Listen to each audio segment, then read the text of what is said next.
ಆತ್ಮೀಯ ಸ್ಪರ್ಧಾರ್ಥಿಗಳಿಗೆಲ್ಲ Vidyasharade education teaching world YouTube ಚಾನಲ್ಗೆ ಆತ್ಮೀಯವಾದ ಸ್ವಾಗತ. ಆತ್ಮೀಯ ಸ್ಪರ್ಧಾರ್ಥಿಗಳೇ, ಈಗಾಗಲೇ ರವಿವಾರದಂದು ನಡೆಯಲಿರುವಂಥ ತಾಲೂಕು ಹಿಂದುಳಿದ ವರ್ಗಗಳ ಅಧಿಕಾರಿಗೆ ಸಂಬಂಧಪಟ್ಟಂತೆ 200 ಅಂಕಗಳ ಒಂದು ಮಾದರಿ ಕೊನೆ ಹಂತದ ತಯಾರಿಗೆ ಒಂದು ಆನ್ಲೈನ್ ಟೆಸ್ಟನ್ನು ಸೆಪ್ಟೆಂಬರ್ 9ರಂದು ತೆಗೆದುಕೊಂಡಿದ್ವಿ. ಇದು ಏನಾದರೂ ನಿಮಗೆ ಬೇಕಿದ್ದರೆ ಈ ಒಂದು ನಂಬರ್ಗೆ ಕಾಂಟ್ಯಾಕ್ಟ್ ಮಾಡ್ಬೋದು.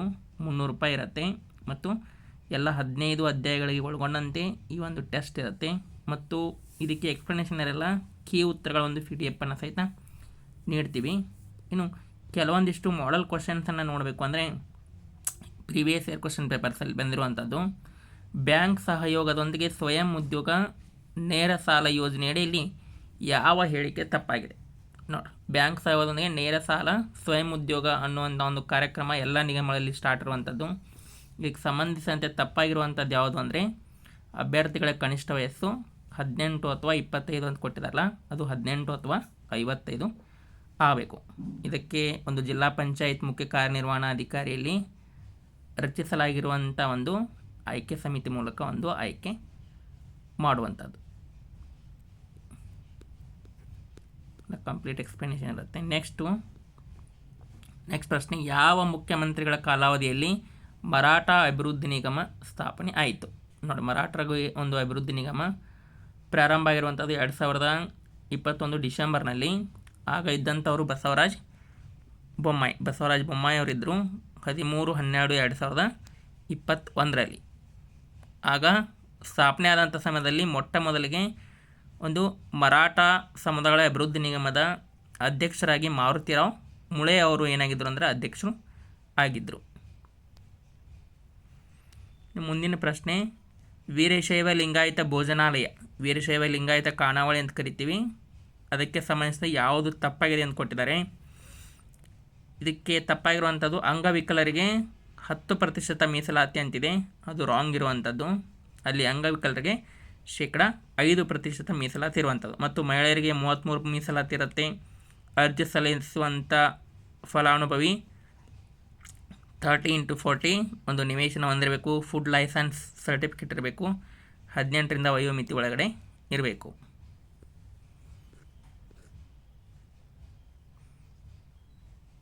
ಕಂಪ್ಲೀಟ್ ಎಕ್ಸ್ಪ್ಲನೇಷನು ಮತ್ತು ಇದಕ್ಕೆ ಆಯ್ಕೆ ಸಮಿತಿ ಅಧ್ಯಕ್ಷರು ಮುಖ್ಯ ಕಾರ್ಯನಿರ್ವಹಣಾಧಿಕಾರಿಗಳು ಜಿಲ್ಲಾ ಪಂಚಾಯತ್ ಆಗಿರ್ತಾರೆ ಮತ್ತು ಜಿಲ್ಲಾ ವ್ಯವಸ್ಥಾಪಕರು ದೇವರಾಜ ಅರಸ್ ಅಭಿವೃದ್ಧಿ ನಿಗಮ, ಇವರು ಜಿಲ್ಲಾ ಅನುಷ್ಠಾನ ಅಧಿಕಾರಿಗಳು ಆಗಿರ್ತಾರೆ ಮತ್ತು ಅದರ ಈ ಯೋಜನೆಗೆ ಸದಸ್ಯ ಕಾರ್ಯದರ್ಶಿ ಆಗಿರ್ತಾರೆ.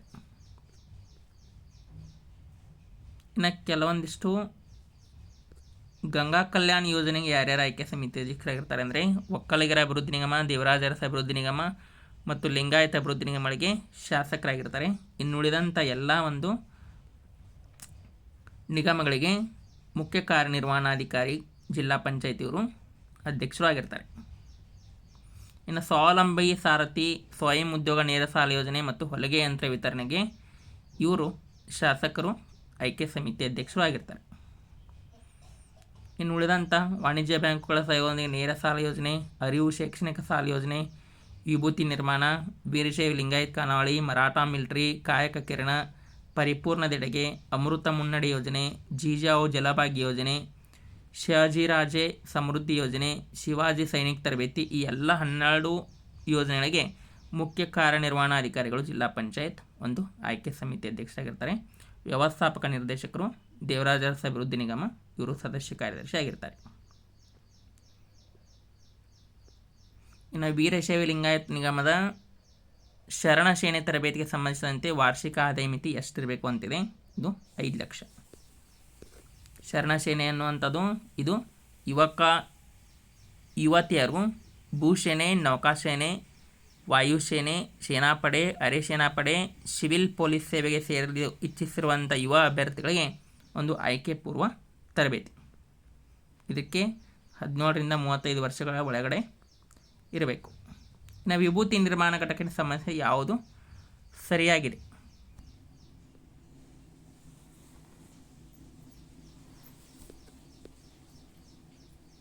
4 ಲಕ್ಷ ಸಹಾಯಧನ ಮತ್ತು 40,000 ಸಹಾಯಧನ 4 ಲಕ್ಷ ರೂಪಾಯಿನ ಕೊಡ್ತಾರೆ.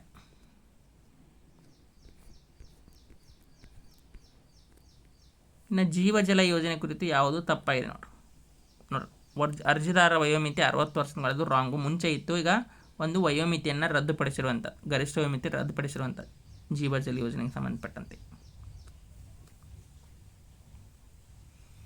ನೆಕ್ಸ್ಟು ಗಂಗಾ ಕಲ್ಯಾಣ ಕೊಳವೆ ಬಾವಿಯಡಿ 50,000 ಸಾಲವನ್ನು ಎಷ್ಟು ವರ್ಷಗಳ ಒಳಗಡೆ ಪಾವತಿ ಮಾಡಬೇಕು? ಇದು 3 ವರ್ಷ. ಇನ್ನು ಅರಿವು ಶೈಕ್ಷಣಿಕ ಸಾಲ ಯೋಜನೆ ಆಯ್ಕೆ ಸಮಿತಿಯ ಅಧ್ಯಕ್ಷರು ಯಾರಾಗಿರ್ತಾರೆ ಅಂತ ಕೇಳಿದರೆ, ಇದಕ್ಕೆ ಸರಿಯಾದಂಥ ಉತ್ತರ ಮುಖ್ಯ ಕಾರ್ಯನಿರ್ವಹಣಾ ಅಧಿಕಾರಿಗಳು, ಜಿಲ್ಲಾ ಪಂಚಾಯತ್. ಅರಿವು ಶೈಕ್ಷಣಿಕ ಸಾಲ ಸುಮಾರು 28 ಕೋರ್ಸ್ಗಳಿಗೆ ಸಹಾಯ ಸೌಲಭ್ಯ ಕೊಡುವಂಥದ್ದು. BE, MBBS, BUMS, BDS, ME, MD, PhD, BTech, LLM ಇವೆಲ್ಲ. ಇನ್ನು ವಿದೇಶಿ ವಿದ್ಯಾ ವಿಕಾಸ್ ಲಿಂಗಾಯತ ಅಭಿವೃದ್ಧಿ ಯೋಜನೆಯಲ್ಲಿರುವಂಥ ಒಂದು ಕಾರ್ಯಕ್ರಮ ತಪ್ಪಾಗಿರುವುದನ್ನು ಗುರುತಿಸಿ ಅಂತಿಕೊಂಡು ಹೇಳಿದ್ದಾರೆ.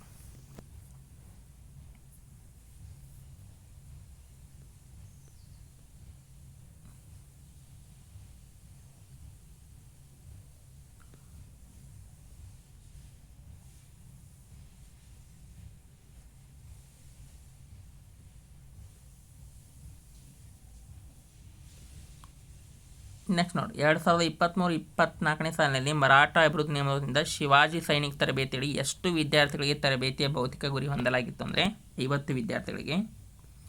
ಇನ್ನು SC ಮೀಸಲಾತಿಗೆ ಸಂಬಂಧಪಟ್ಟಂತೆ SC ಬಲಗೈ SC ಎಡಗೈ ಎಂದು ವಿಂಗಡಿಸಿ ಒಳ ಮೀಸಲಾತಿಯನ್ನು ಪ್ರತಿಪಾದಿಸಿದಂಥವರು ಅದು ಸದಾಶಿವ ಆಯೋಗ.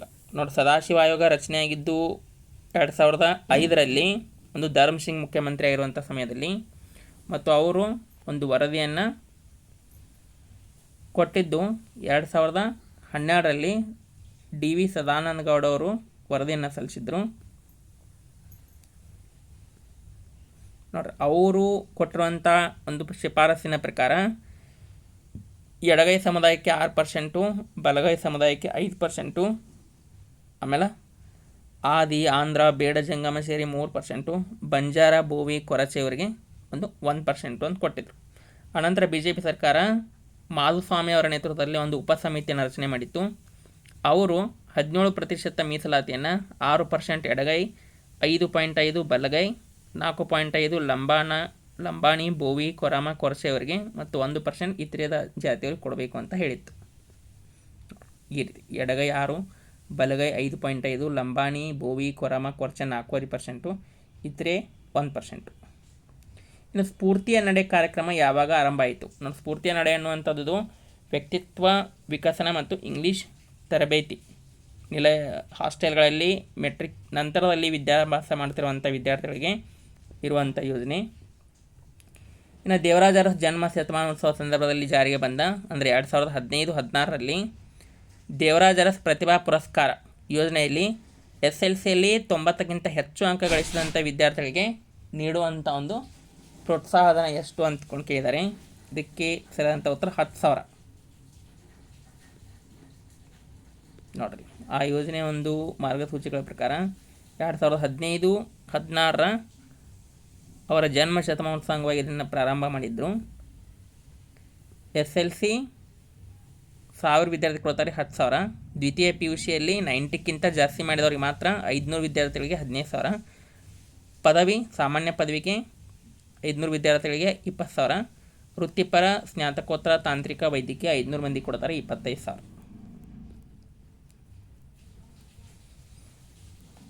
ಇನ್ನು ಮೆಟ್ರಿಕ್ ನಂತರದ ವಿದ್ಯಾರ್ಥಿ ವೇತನ ಹಿಂದುಳಿದ ಕಲ್ಯಾಣ ಇಲಾಖೆಯಲ್ಲಿ ಆರಂಭವಾದಂಥ ವರ್ಷ 2012. ಇನ್ನು ಮೆಟ್ರಿಕ್ ನಂತರದ ವಿದ್ಯಾರ್ಥಿ ವೇತನ ಪಡೆಯಲು ವಾರ್ಷಿಕ ಆದಾಯ ಮಿತಿ ನೋಡಿ, ಪ್ರವರ್ಗ 1 2.5 ಲಕ್ಷ, ಇತರೆ ಹಿಂದುಳಿದ ವರ್ಗಗಳಿಗೆ 1 ಲಕ್ಷ, ಎರಡೂ ಸರಿ ಇವೆ. ಇನ್ನು 102ನೇ ತಿದ್ದುಪಡಿ ಕಾಯ್ದೆ ರಾಷ್ಟ್ರಪತಿಗಳ ಒಪ್ಪಿಗೆಯನ್ನು ಪಡೆದ ದಿನಾಂಕ 11 ಆಗಸ್ಟ್ 2018. ಇನ್ನು ರಾಷ್ಟ್ರಪತಿಗಳು ಹಿಂದುಳಿದ ವರ್ಗಗಳ ರಾಷ್ಟ್ರೀಯ ಆಯೋಗದ ವರದಿಯನ್ನು ಯಾರ ಮುಂದೆ ಕಳುಹಿಸಿಕೊಡುವರು? ಇದು ಸಚಿವ ಸಂಪುಟ.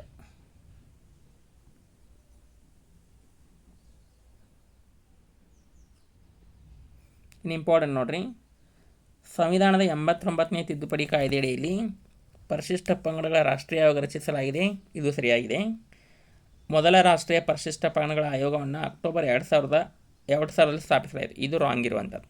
ನೋಡಿರಿ, ರಾಷ್ಟ್ರೀಯ ಪರಿಶಿಷ್ಟ ಪಂಗಡಗಳ ಒಂದು ಆಯೋಗ 2004 ಸೆಪ್ಟೆಂಬರ್ 28ರಂದು ಪ್ರಾರಂಭ ಆಯಿತು 89ನೇ ತಿದ್ದುಪಡಿ ಪ್ರಕಾರ. ಇನ್ನು ರಾಷ್ಟ್ರೀಯ ಪರಿಶಿಷ್ಟ ಜಾತಿ ಪರಿಶಿಷ್ಟ ಪಂಗಡ ಎರಡೂ ಕೂಡ ಇದ್ದಿರುವಂಥದ್ದು 1990ರಲ್ಲಿ 65ನೇ ತಿದ್ದುಪಡಿ ಪ್ರಕಾರ. ಹಿಂದುಳಿದ ವರ್ಗಗಳ ರಾಷ್ಟ್ರೀಯ ಆಯೋಗ 2018ರಲ್ಲಿ 102ನೇ ತಿದ್ದುಪಡಿ ಪ್ರಕಾರ. ಇನ್ನು ರಾಷ್ಟ್ರೀಯ ಪರಿಶಿಷ್ಟ ಜಾತಿಗಳ ಆಯೋಗದ ಅಧ್ಯಕ್ಷರು, ಇದು ಇಂಪಾರ್ಟೆಂಟ್, ಕಿಶೋರ್ ಮಕ್ವಾನ್.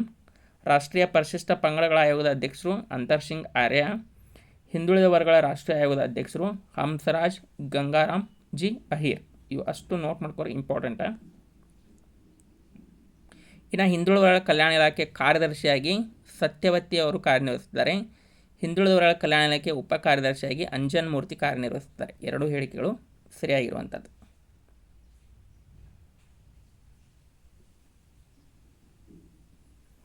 ಇನ್ನು ಭಾರತ ಸಂವಿಧಾನದ ಯಾವ ವಿಧಿ ಲಂಬ ಮೀಸಲಾತಿಗೆ ಸಂಬಂಧಿಸಿದೆ? 16 ಮತ್ತು ಉಪವಿಧಿ 4.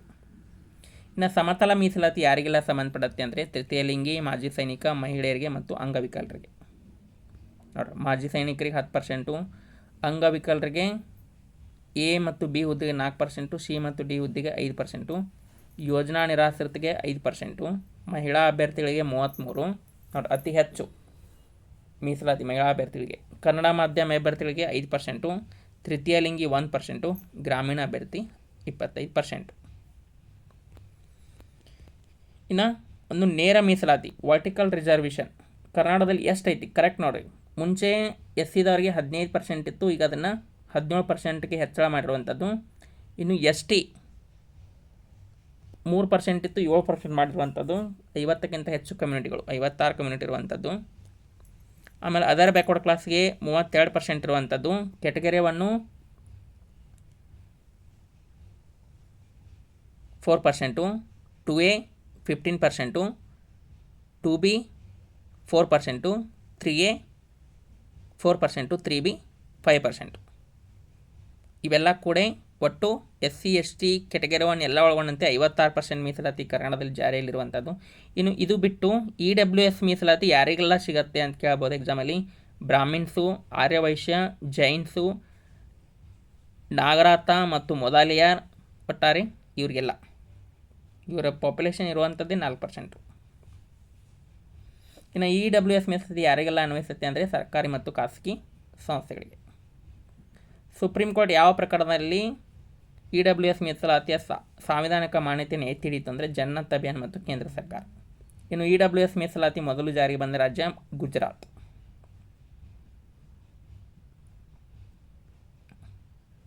ಯಾವ ಆಯೋಗದ ವರದಿಯ ಭಾರತದಲ್ಲಿ ಕ್ರಿಮಿಲೇಯರ್ ಪರಿಕಲ್ಪನೆ ಅನುಷ್ಠಾನಕ್ಕೆ ಕಾರಣವಾಯಿತು ಅಂದ್ರೆ ಮಂಡಲ ಆಯೋಗ.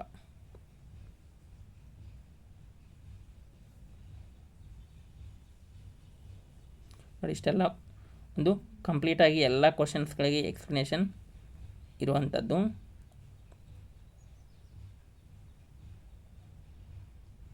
ಇದಿಷ್ಟು ಇವತ್ತಿನ ಕ್ಲಾಸು. ಮತ್ತು ಈಗಾಗಲೇ 4 ಆನ್ಲೈನ್ ಟೆಸ್ಟ್ಗಳು ಈಗಾಗಲೇ ಮುಗಿದಿರುವಂಥದ್ದು. 100 ಮಾರ್ಕ್ಸಿನ ಟೆಸ್ಟು ಆಗಸ್ಟ್ 4, ಆಗಸ್ಟ್ 11, ಆಗಸ್ಟ್ 18 ಮತ್ತು ಸೆಪ್ಟೆಂಬರ್ 2ರಂದು. ಈ ಟೆಸ್ಟ್ ಏನಾದರೂ ನಿಮಗೆ ಬೇಕಿದ್ದರೆ ಒಂದು 9380850076 ಈ ನಂಬರ್ಗೆ ಕಾಂಟ್ಯಾಕ್ಟ್ ಮಾಡ್ಬೋದು. ಇನ್ನೂ ಒಂದು 3 ದಿನ ಇರುತ್ತೆ ಎಕ್ಸಾಮು. ನಿಮಗೆ ರಿವಿಷನ್ಗೆ ಒಂದು ಹೆಲ್ಪ್ ಆಗುತ್ತೆ. ಇಷ್ಟ ಇದ್ದವರು ಒಂದು ಆನ್ಲೈನ್ ಟೆಸ್ಟ್ಗಳನ್ನು ತಗೋಬೋದು. ಎಲ್ಲರಿಗೂ ಧನ್ಯವಾದಗಳು.